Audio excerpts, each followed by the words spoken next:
Hello. Well done, Sasha. Through to the quarterfinals once more. How did you rebound after losing the second set? Quite well, I guess. Yeah, I mean, sometimes Ugo is somebody that's unplayable.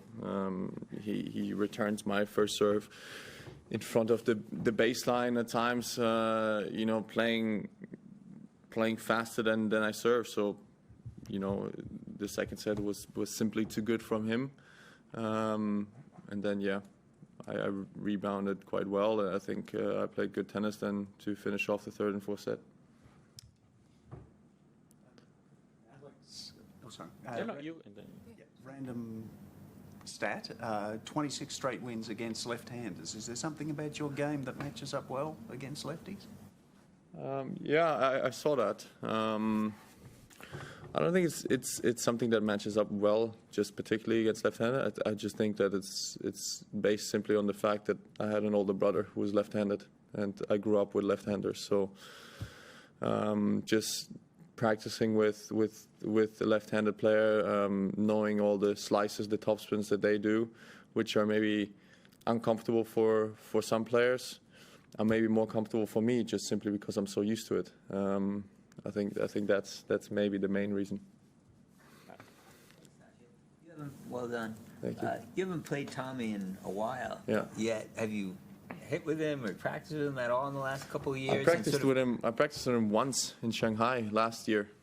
Size him up as an opponent. I think he grew a lot as a player. Right, he's close to being top 10 in the world.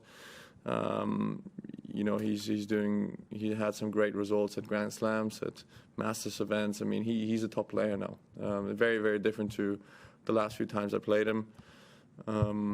Again, a lot of time has passed since then, but I'm looking forward to this match. Can you say what you think? I think he's somebody that is quite a smart player. I think he's somebody that can change tactics quite a lot when he plays tennis. He can mix up his serve a lot. He can mix up his ground strokes a lot. I mean, he can go higher with the forehand. He can go faster. He can use a lot of backhand slice. He can just shorten the points, make them long. He can do everything on a tennis court. Again, I think it's going to be a tough challenge, and I'm looking forward to it.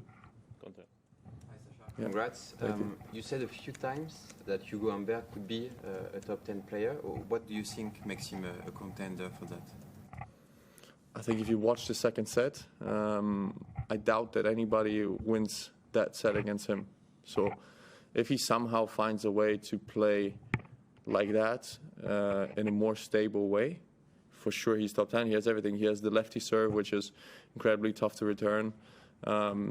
His returns are unbelievable when they're working. I mean, again, sometimes he was returning faster than I was serving. So there's not a lot of players that do that and have that capability. And he's 14 in the world now.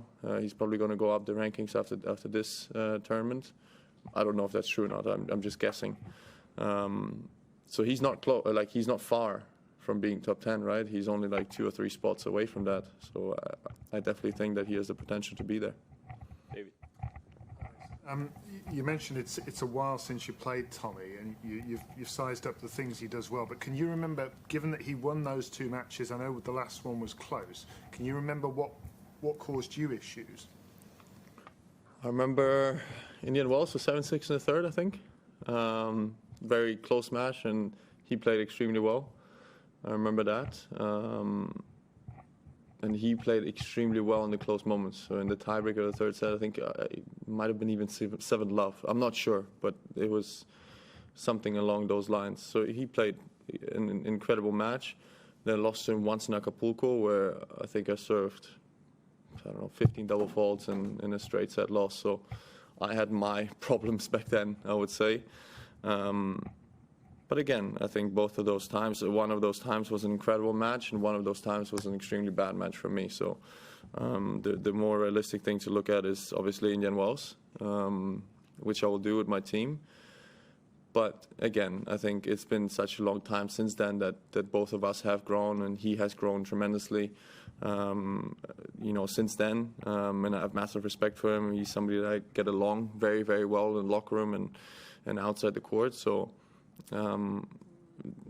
playing someone like that in the quarterfinals of a Grand Slam, there's a reason why they are quarterfinalists, and there's a reason why they won 4 matches to get to that point. And I expect a very tough battle.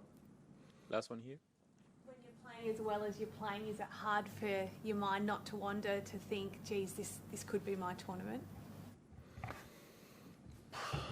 I feel like everybody who's at this stage is playing well.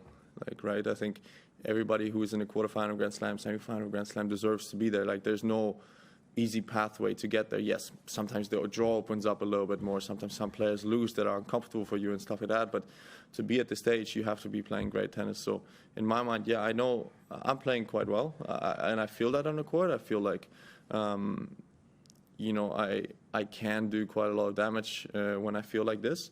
But the opponents are the same way. You know, they're in the quarterfinal Grand Slam. They do feel like they deserve to be there as well. So I think from now onwards, there's going to be only tough battles.